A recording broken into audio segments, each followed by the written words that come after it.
Hello guys, so I'm back with another video, and today I'm going to compare books that I have read recently. So yesterday I finished Warm Bodies by Marion, and a couple weeks back I finished The Host by Stephenie Meyer. So the reason I'm going to compare these books is because they're both dystopian worlds, and mainly the narrators are both very different. So R, of course, is a zombie, and he is very smart. He's very articulate, and the book is full of his thoughts, just amazing thoughts on how he sees the world and how sad he is that he can't communicate these thoughts to everyone else. And in The Host, Wanderer is the soul that inhabits Melanie's body, and her problem is that she wants everyone to see her thoughts and not Melanie, like, because all they see is Melanie's face. So of course they have all these feelings about, how the soul has taken over her, like this person that they all loved. And it's just a very, very real struggle in both of the narrators. So more in depth, R eats the other protagonist in the story, Julie's boyfriend's brains. So he gets all these flashes of his memories whenever he does eat the brains.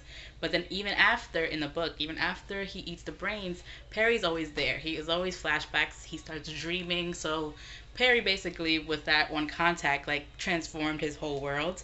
So it was very interesting to see how R, just with all these extra thoughts that Perry was having, because Perry was very conflicted in how he didn't want to live anymore because all the zombies had taken over the world. So it was very interesting in seeing that.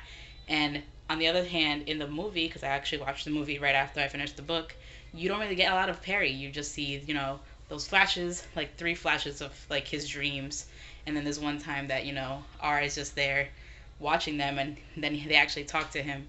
So you don't get to see Perry's like side of things, which is very sad, because in the book he's just very full-fleshed character, and you feel for him because of all he's gone through and how his dad turned into a zombie and all of this other extra details. And in The Host, we get a lot of Melanie, because it's Melanie and the Wanderer talking as well, which is, it's great that in both books we get them talking to like the person that is in their brains or whatever, in their mind. And with Melanie, when she convinces Wanda to go back to the camp where her brother and her boyfriend are, it's this whole like different outlook, because of course they all see her eyes and they see that Wanda is in Melanie's body, so they hate her from the beginning. And it's this whole fight to make them see that, Wanda is a person, and then when they find out that Melanie's in the body, it's this whole huge confliction. But yeah, so it's very interesting to see how there's this dual fight in both of these characters and both of these books, and they have to go through a lot to, make themselves be seen and accepted by those around them that do not accept them, because the world has been taken over in both cases by zombies and then by these souls. So it's very interesting seeing how these main characters just fight to be heard, because it's so hard for them to be accepted by these people that, they've taken over the human world, so they're not supposed to be there technically. So yeah, so that's the reason I thought that these books were very similar. And let me know if you read them, and if you think that they are comparable, and what your thoughts are, and the movies, because the movies are very different. Like with The Host, it was very less violent, because in the book there was more graphic like descriptions of things that happened. So, and I imagined like the place that they kept her in was very different. So it's just, the imagination to what someone else imagines and puts in a screen is also always very different.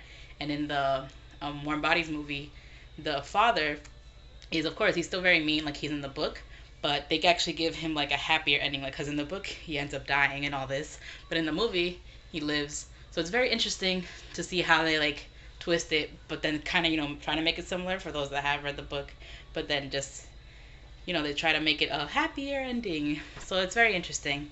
But yeah, so let me know your thoughts, and I'll talk to you guys soon. Bye.